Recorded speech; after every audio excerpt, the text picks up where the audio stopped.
지난 한 주간을 지내면서 행여라도 저희들이 육신의 정욕과 안목의 정욕과 이생의 자랑 다 없어질 세상의 것들에 우리의 마음이 쏠리지는 않았는지 우리 자신을 돌아보며 이 시간 하나님 앞에 회개의 기도를 드리옵나이다. 우리의 몸은 하나님의 아들 우리 주 예수 그리스도의 보혈의 피값으로 하나님이 다 사셨습니다. 그리고 우리의 몸은 우리의 것이 아니라고 말씀하셨고 성령의 전이라고 하나님이 말씀하셨사온데 거룩하신 성령의 전에 행여라도 하나님이 기뻐하지 아니하시는 이러한 오염의 죄악들이 저희들 가운데 있었다면 이 시간에 주님 앞에 진실로 회개하오니 십자가의 보혈로 다시 한번 저희들의 허물과 죄악을 씻어 주시옵소서. 하나님, 나라가 위기 가운데 있는데 저희들 나라를 위해서 기도하지 못했음을 또한 고백드립니다. 고난당하는 이웃을 향해서도 기도하지 못했음을 하나님 앞에 회개하며 또한 주님 마음을 다하고 성품을 다하고 힘과 뜻을 다하여 하나님을 사랑하지 못하고 하나님을 가까이 하지 못한 또한 회개하오니 이 시간 저희들의 허물과 죄악을 정결케 씻어 주시옵소서. 우리의 입술이 부정했습니다. 우리의 마음이 부정했습니다. 우리의 생각이 부정했고 우리의 행위가 하나님 보시기에 아름답지 못했던 부분들 하나님 다 용서하여 주옵소서. 그가 내 모든 죄악을 사하시며 내 모든 병을 고치시며 내 생명을 파멸해서 속량하시고 인자와 긍휼로 관을 세우시며 좋은 것으로 내 소원을 만족하게 하사 내 청춘을 독수리같이 새롭게 하신다는 하나님의 말씀을 기억합니다. 아버지 하나님, 오늘 시간에 다시 한번 저희들 주님의 보혈로 정결케 씻음을 받고 또 하나님이 주시는 말씀과 하나님이 주시는 성령의 능력을 통해서 힘을 얻고 주님 세상에서 승리의 삶을 살아갈 수 있도록 은혜 베풀어 주시옵소서. 행여라도 우리의 자녀들이 범죄한 것이 있거든 그들의 죄악 또한 이 시간에 하나님이 다 사하여 주시옵소서. 성부 성자 성령 하나님이시여 저희들을 불쌍히 여겨 주시옵소서. 예수님의 이름으로 기도드리옵나이다. 아멘. 사도신경으로 신앙 고백드립니다.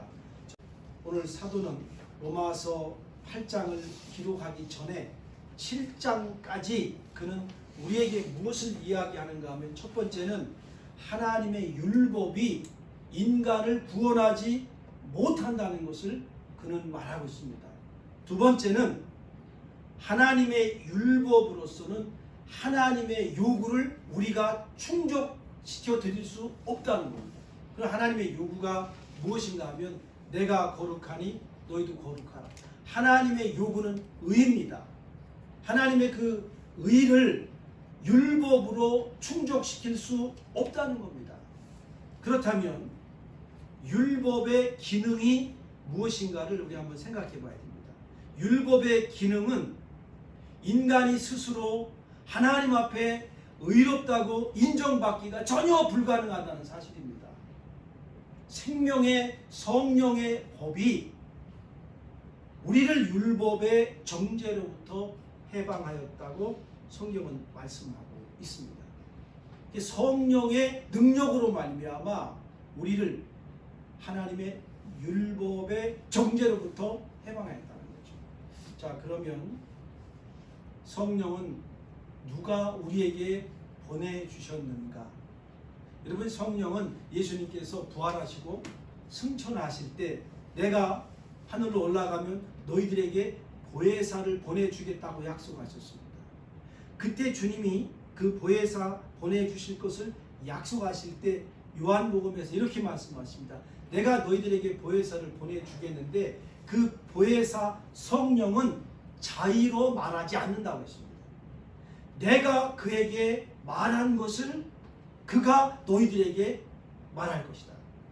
성령님은 자기 스스로 말하지 않는다고 했습니다. 예수님이 성령 하나님에게 분부하신 말씀을 우리에게 전한다고 했습니다. 그 다음에 또 그 성령 하나님은 나의 영광을 위해서 너희들에게 나타날 것이다. 여러분 성령의 주권자는 예수 그리스도이십니다. 예수님이 우리에게 약속하신 성령을 보내주셨습니다.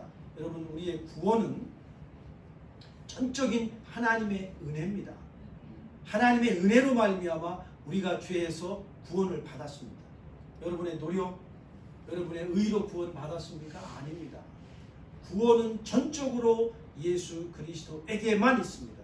그렇기 때문에 우리는 이 구원에 있어서는 그 어떤 것도 자랑할 수가 없습니다. 자, 그러면 우리가 한번 스스로에게 이런 질문을 해봐야 됩니다. 왜 예수님께서 죽으셨을까? 왜? 여러분, 내가 죄에서 구원을 받은 목적이 뭔가? 예수님이 십자가에서 죽으신 것이 오직 나의 죄 용서만을 위해서 그분이 그렇게 십자가에서 죽으셨는가? 또 내가 지옥에 빠지지 않도록 하기 위해서만 예수님이 그렇게 십자가의 고난을 받으셨는가? 이런 질문을 우리가 해볼 수 있습니다. 만약에 우리가 그렇다고 한다면 우리는 소극적인 상태에 머물러 있습니다. 예수님의 죽음은 저와 여러분들의 그 죄만을 위한 죽음이 아닙니다. 더 적극적입니다. 속죄의 궁극적인 목적은 저와 여러분이 하나님 앞에서 의롭다고 인정함을 받게 하기 위해서 그러한 십자가의 죽음을 선택하신 겁니다. 그러니까 죄 용서, 이것은 우리가 지옥에 가지 않고 이것은 소극적이에요. 좀 더 나가서 적극적인 것은 하나님께서 우리를 주 예수 그리스도의 보혈로 말미암아 의롭다고 인정해 주기 위한 것이요.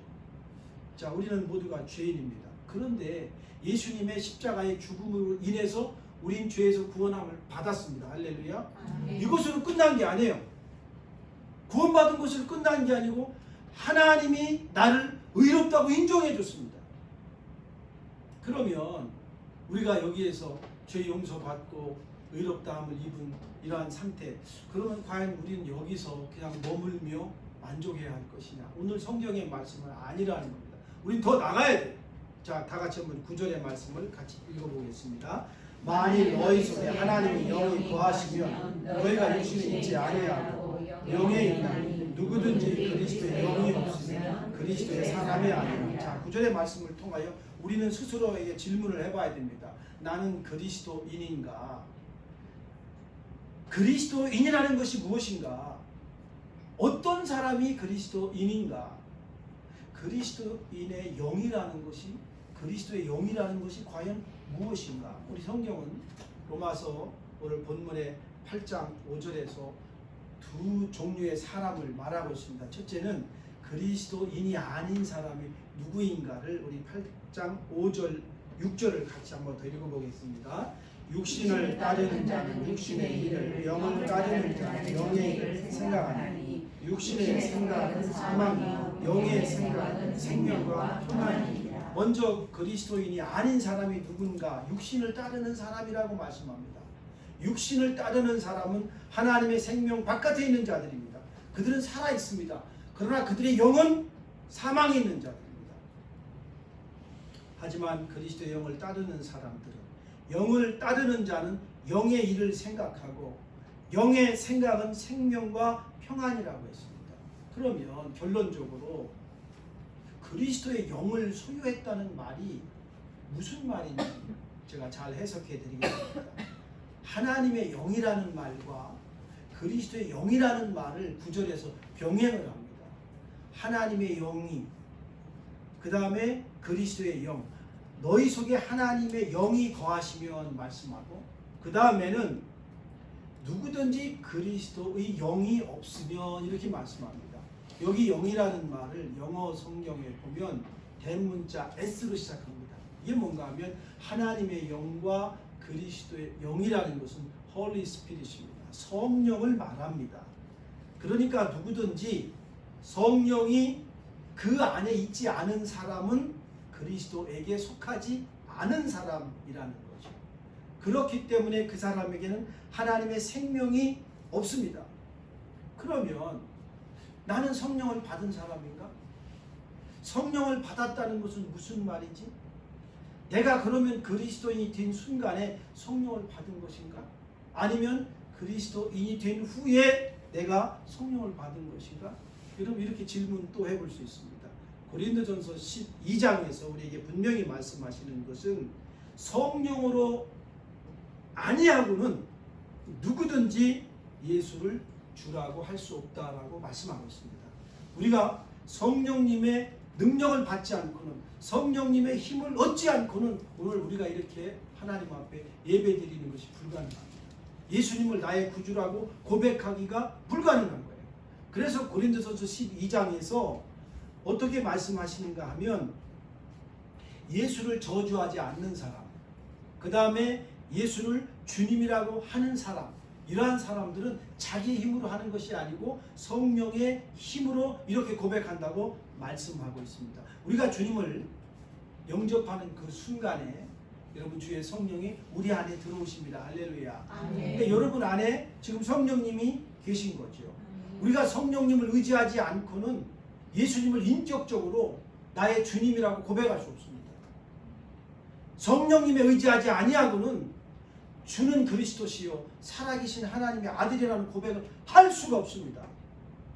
우리가 인격적으로 예수 그리스도를 자신의 구주와 주인으로 받아들일 수 있는 것은 그리스도의 영을 소유했기 때문에 그렇게 가능한 겁니다. 무슨 얘기인가 하면 성령님이 우리 안에 계시기 때문에 우리가 그렇게 고백할 수 있는 겁니다. 내가 주님을 영접하는 그 순간에 우리 주님은 우리에게 또 다른 선언을 하십니다. 그리스도 예수 안에 있는 자에게는 결코 정죄함이 없다고 말씀합니다. 그리스도 예수 안에 있는 생명의 성령의 법이 죄와 사망의 법에서 너를 해방하였다고 우리에게 말씀합니다. 여러분 우리가 오늘 예수님을 믿고 이렇게 하나님 앞에 예배를 드리고 있다는 것이 얼마나 큰 축복인지를 우리 알아야 됩니다. 왜 그런가 하면 첫째로 우리는 예수 그리스도를 통해서 모든 죄가 해방된 사람들이에요. 두 번째는 하나님께서 우리를 의롭다고 인정하셨습니다. 나는 의롭지 않습니다. 그러나 하나님께서 나를 의롭다고 인정해 주셨습니다. 그것으로 끝나는 게 아니에요. 내 안에 누가 계시느냐? 그리스도의 영, 성령이 내 안에 계시다는 사실입니다. 여러분 이 축복보다 더 큰 축복이 있겠습니까? 세상 사람들은 육신의 일을 생각하고 육신의 일을 따라가는 사람들은 이 세상에서 얻을 수 있는 것은 물불 가리지 않습니다. 그러나 성경은 오늘 분명히 말씀합니다. 육신의 일을 생각하는 사람, 사망이라고 했습니다. 주님을 영접한 그 순간에 하나님의 성령이 우리 안에 내주하십니다. 그리고 우리를 의롭다고 인정해 주셨고 또 하나님께서 그 하나님의 거룩하심이 우리 안에 거하는 거예요. 그러니까 얼마나 우리는 참 축복받은 사람들입니까? 하나님이 우리를 칭의, 의롭다고 인정해 주셨고 동시에 우리는 예수 그리스도를 닮아가는 그러한 이제 과정이 시작되는 거죠. 그러니까 칭의와 성화라는 것은 함께 공존합니다. 이건 따로따로 있는 게 아니에요. 칭이 따로 있고 성화 따로 있고 있는 게 아니고 같이 안에 우리 안에서 같이 가는 거예요. 여러분 우리가 여러분 죄를 지을 때 여러분 마음이 기쁩니까?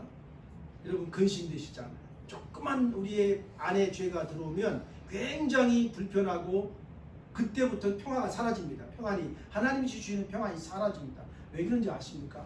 성령님이 내 안에 계신 그분이 근심하시기 때문에 그렇습니다. 내 안에 계신 성령님께서 죄를 내가 받아들이면 그분은 그때부터 슬퍼하십니다. 그래서 내가 그 죄를 토설할 때까지 성령님은 내 안에서 계속 근심하시고 슬퍼하실 수밖에 없습니다. 없는 거예요. 그러나 우리가 하나님 보시기에 의롭고 하나님께 영광을 올려드리는 그러한 일들을 했을 때 어떻습니까? 성령님이 기쁘시거든요. 하나님이 영광을 받으시는 일이기 때문에 우리 안에 기쁨이 있습니다. 하나님이 주시는 놀라운 말로 형용할 수 없는 그런 행복함이 있어요.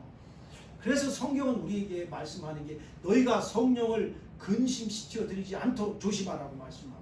성령님을 늘 기쁘시게 드리는 삶을 살 수 있기를 바랍니다. 자, 그러면 여러분 제가 하나 질문을 한번 드릴 테니까 동의하시면 아멘 할 수 있기 바랍니다. 여러분 예수 그리스도를 여러분의 주님과 여러분의 주인으로 모시고 살아가고 계십니까? 아멘. 그렇다면 여러분은 그리스도의 영을 소유한 사람들이에요. 왜냐하면 우리가 성령을 받지 않고서는 진실한 그리스도인이 될 수 없기 때문에 그렇습니다. 성령으로 아니하고는 누구든지 예수를 주라 할 수 없느니라. 여러분 그리스도인이 된다는 것은 성령을 받는 것과 같습니다. 그리스도의 영을 소유하는 거예요. 그러나 여러분 성령의 충만함은 다릅니다. 성령의 충만함은 그 후에 계속해서 우리가 하나님의 거룩하심을 따라 살고 우리가 성령 충만함을 간구할 때 그때 하나님이 부어주시는 겁니다. 우리가 성령 충만해야 나를 이길 수 있습니다. 죄를 이길 수 있고 세상을 이길 수 있습니다. 여러분 성령의 충만함을 위하여 하나님 앞에 열심히 간구할 수 있기를 바랍니다. 아멘. 거룩한 삶을 살 수 있기를 바랍니다. 아멘. 그러면 5절 말씀에 육신의 일을 따르는 자는 육신의 일을 한다고 말씀하고 있습니다. 육신의 일을 따른다는 말은 타락한 인간의 본성을 말합니다. 하나님의 역사를 받지 않고 저 혼자 이 세상에서 태어난 바 그대로 발전하고 자라나고 있는 그러한 사람이에요. 이러한 사람은 육신을 쫓아 행합니다. 육신을 따른다, 육신을 쫓는다는 말은 다른 어떤 것 아래에 있다는 개념의 말입니다. 다른 어떤 것 아래에 있어요. 그러니까 습관적으로 태어난 본성에 지배를 받는 사람이에요. 예수님을 통해서 거듭나지 않은 사람들은, 다시 태어나지 않은 사람들은 다 육신 아래에 있습니다. 육신을 따라갑니다. 이러한 육신을 따르는 사람은 육신의 생각을 할 수밖에 없는 거죠. 그러나 성경은 말씀합니다. 육신의 생각은 사망이에요. 육신의 생각은 하나님과 원수가 된다고 했습니다. 그리스도인이 아닌 사람들, 육신을 따라가는 사람들은 이 세상에 있는 것이 전부입니다. 이 세상이 자기가 떠나면 다 끝입니다. 그러니까 그들은 물불 가리지 않습니다. 의, 불의, 공이 따지지 않습니다. 내가 가질 수 있는 것이라면, 내가 취할 수 있는 것이라면 다 취하려고 하고 다 가지려고 합니다. 왜 그렇습니까? 육신의 지배를 받기 때문에 그렇습니다. 그러한 그 육체의 그 지배를 받기 때문에 그들은 늘 그것만 생각하는 거죠. 사도 요한은 우리에게 육신을 따르는 사람들이 대표적으로 가지고 있는 정욕이 세 가지라고 말씀합니다. 첫째는 육신의 정욕, 그 다음에 안목의 정욕, 그 다음에 이생의 자랑, 이게 다예요. 근데 성경은 우리에게 말씀합니다. 이 육신의 정욕, 안목의 정욕, 이생의 자랑, 이거는 하나님으로부터 온 것이다. 아니다. 이건 세상으로부터 온 것이다. 그런데 이러한 것은 전부 다 사라진다고 했어요. 없어진다고 했어요. 이 세상도 없어지고 그 정욕도 없어진다고 했습니다. 사도 베드로는 지금 우리가 살고 있는 이 지구가 나중에는 불에 타서 다 녹아진다고 했습니다. 여러분 상상이 가십니까? 이 어마어마한 지구가 다 녹아지고 없어진다고 했거든요.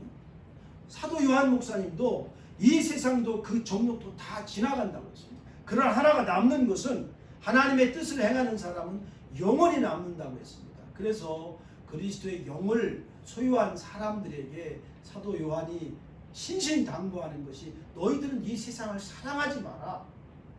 왜냐하면 이 세상에 있는 것들은 다 지나간다는 거예요. 너희들은 세상적으로 생각하지도 말고 마음씀도 그렇게 갖지 말라는 거예요. 철로역정을 쓴 존 번연이라는 분이 이런 말을 했습니다. 세상적으로 생각하는 것은 성령의 생각과 생명에 반대되는 모든 것이라고 했거든요. 여러분들 하나님을 가까이 하고 영을 따르는 그러한 생각을 할 수 있기를 바랍니다.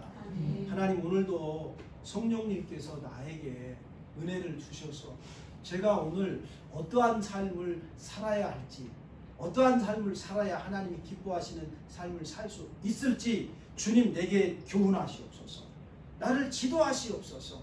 여러분 갈라디아에서 말씀합니다. 너희는 성령을 따라 행하라. 성령을 따라 행하라고 말합니다. 여러분 성령의 9가지 열매 여러분 다 기억하시죠? 한번 해볼까요? 시작. 사랑과 희락과 화평과 그다음에 자비, 양선, 충성, 온유, 절제. 이 절제가 제일 마지막이죠. 이 참 절제가 왜 마지막인가 하면 굉장히 여러분 우리는 아이부터 노인에 이르기까지 먹는 것 앞에서 절제하기가 너무 어렵습니다. 그것뿐인가요? 보는 것도 그렇고 이 절제가 최고봉이거든요. 너희는 성령을 따라 행하라. 너희는 이렇게 하라는 거예요. 그리하면 육체의 욕심을 이루지 아니한다고 했습니다. 육체의 소욕은 성령을 거스린다고 했고요. 그 다음에 성령은 육체를 거스린다고 했습니다. 그러니까 이 성령과 육체의 소욕은 서로가 늘 싸우는 거죠. 다투는 거죠. 그래서 이 성령이 강하면, 성령 충만함이 강하면 육체의 소욕을 이루지 못하게 하는 거고, 또 이게 약하면 이렇게 지는 거죠. 그래서 사도 바울이 우리에게 말하는 것이 내 안에 참 놀라운 신비한 것이 있다는 거죠. 나는 하나님의 법을 즐거워한다고 말씀합니다. 그래서 그 하나님의 법을 지키고 살려고 하는데 이쪽에는 육체의 법이 있어서 이게 또 나의 육신의 정욕 이러한 것들이 하나님의 법을 지키지 못하도록 한다는 거죠. 늘 이게 싸운다는 거예요. 그래서 성경이 우리에게 말씀하는 것이 성령의 충만함을 받으라고 하는 것이 바로 그거예요. 너희가 만일 성령의 인도하시는 바가 되면 율법 아래 있지 않는다고 말씀했습니다. 육체의 일은 너무나 많습니다. 음행, 더러운 것, 호색, 우상숭배, 주술, 원수 맺는 것, 분쟁, 시기, 분냄, 당 짓는 것, 분열, 이단, 투기, 술취함, 방탕. 그 이외에도 너무나 많습니다. 이런 일들을 행하는 사람은 하나님의 나라를 유업으로 받지 못한다고 말씀합니다. 왜 그렇습니까? 그들은 육신을 쫓아 행하기 때문에 그런 거예요. 육신을 따라가는 사람들은 하나님께 제외된 삶 속에서 사는 사람들, 하나님께로부터 제외된 사람들, 하나님의 생명이 그 안에 있지 않은 사람들이 하나님과 완전히 단절된 거죠. 당연히 그들에게는 그리스도의 영이 있을 수가 없지요. 거기에는 영혼도 없습니다. 왜 그렇습니까? 사망이기 때문에 그렇습니다. 육신의 생각은 사망이라고 말씀합니다.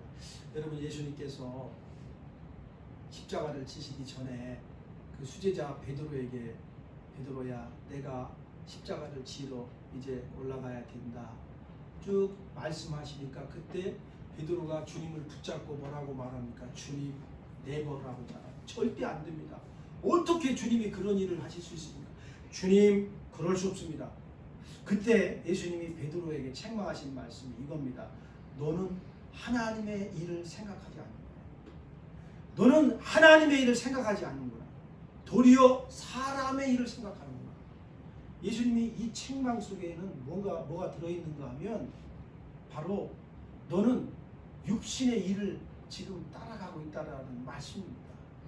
방금 전에 베드로가 주는 그리스도시요 살아계신 하나님의 아들이라고 고백한 사람이에요. 그런데 이제 고백한 지가 불과 얼마 안 됐는데 시간상으로 주님을 붙잡고 주님 안 된다고 하잖아요. 그러니까 예수님이 너는 금방 그러한 고백을 하고도 어떻게 그렇게 하나님의 일을 생각하지 않고 사람의 일을 생각하느냐. 여러분 베드로가 주는 그리스도시요 살아계신 하나님의 아들이라는 고백을 할 때 바요나 시므나 내가 복이 있도다 그것을 너에게 알게 하는 내가 아니라고 하잖아요. 누구라고 했죠? 하나님이라고 하잖아요. 그런데 지금 베드로는 사람의 일을 생각하고 있는 거죠. 그러니까 예수님의 책망은 좀 풀어 말씀드리면 이런 겁니다. 내가 지금도 하나님을 쫓아서 생각하지 않고 사람들을 쫓아서 생각하고 있기 때문에 이것이 너에게는 고통이라는 거예요. 육신의 생각은 사망이라는 개념이 그 책망 속에 들어있는 겁니다. 그러면 저와 여러분들이 그리스도의 영을 소유하고 있지만 우리가 육신의 정욕을 따라가지 않나요? 우리도 유혹을 받잖아요. 그렇기 때문에 성경은 우리에게 말씀하는 것이 바로 이겁니다. 너희는 이 세대를 본받지 말라는 거예요. 그 다음에 마음을 새롭게 하고 변화를 받으라는 거예요. 첫째는 우리는 이 세대를 본받지 않으려는 그러한 결단, 그런 애씀이 있어야 돼요. 그 다음에 우리의 마음이 새롭게 변화를 받아야 돼요.